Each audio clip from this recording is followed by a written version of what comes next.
advice to you is don't give your husband or your spouse, your partner, your paramour a gym membership for his 40th birthday. While the intent is benevolent, the message received is not. And from my own list of what not to do ever again, for our male graduates, when your college girlfriend asks you the question, honey, does this dress make me look fat? Do not answer, no dear, your fat makes you look fat.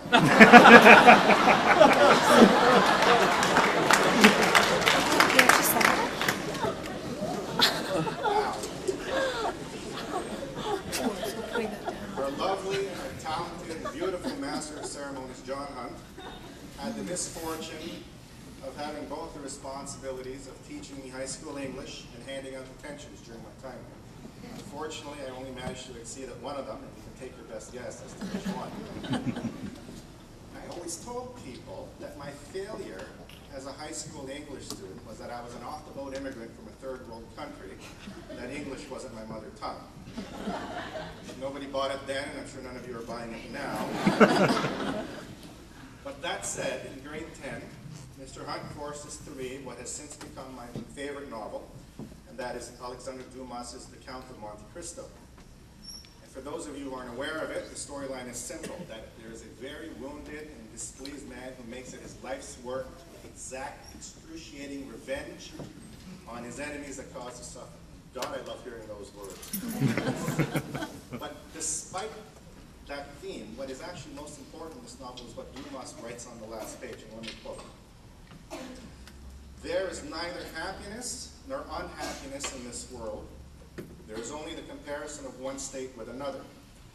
Only a man who has felt the ultimate despair is capable of feeling the ultimate bliss. It is necessary to have wished for death in order to know how good it is to live.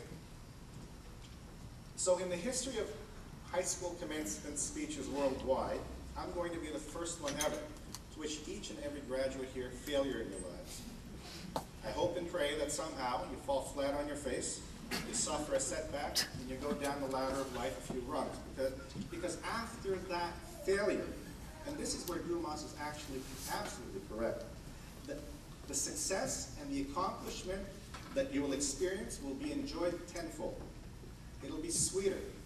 Your triumphs will be more significant and much more momentous, because only the starving man knows the value of a full meal. True happiness will be yours if you know what it is to have true despair. And while you stand in the midst of your failure, blaming everyone but yourself how you got into this mess, you should frame every so-called disaster with the following words: in 5 years, would any of this matter? So when you leave here, don't forget why it is you came here to begin with. Because as Dell graduates, your greatest liability in life is that you have this need to succeed and this thirst to accomplish. The problem is, some of you may be much more interested in succeeding than actually learning. Try not to fall into that trap, because at the end of the day, it is actually more important to learn than it is to succeed. Because regardless of whatever you succeed, the learning never stops. So to each graduate, what I ask of each of you today is to surprise yourselves, astonish yourselves, amaze your parents and prove to them that they were right all along. And in your quest to do so, you're going to fail, but you'll get up and you'll try it again. And you'll meet your task, and you'll reach your goals, and you'll realize that your failure is brief and only a chapter, but not the story of your book. So finally, I'm going to leave you with 2 brief thoughts. First, to the graduates, if you aim low, you'll never miss.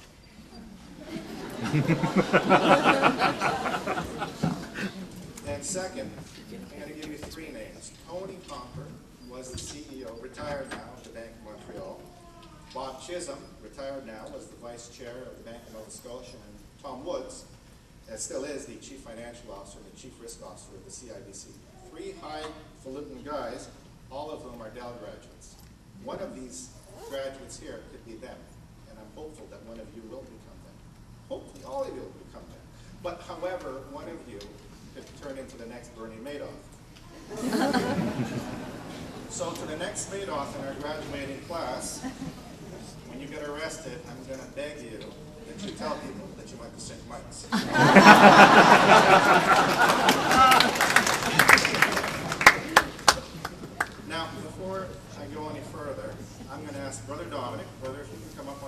for a second, along with Dawn. We have something for you.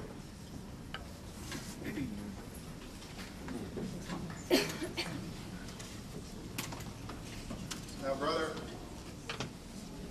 not to share the goings-on in the inner world of the administration of this school, but let's just say that the shift to reprivatization in 1994 was not the easiest task. There are many issues that created discord and tension in those early years, and it's not an understatement to say that the installation of Brother Dominic as the principal of this school 14 years ago single-handedly has saved Salle College from ruin. And that is actually not living to the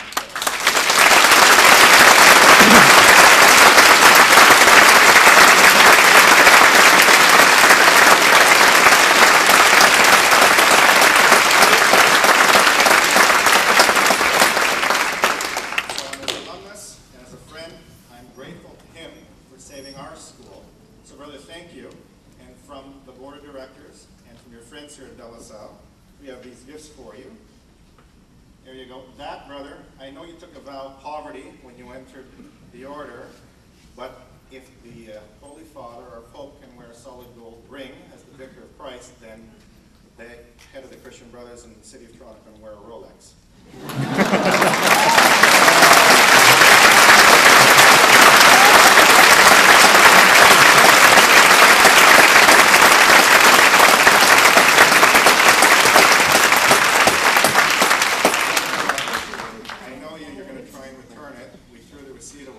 You're going to have to wear it.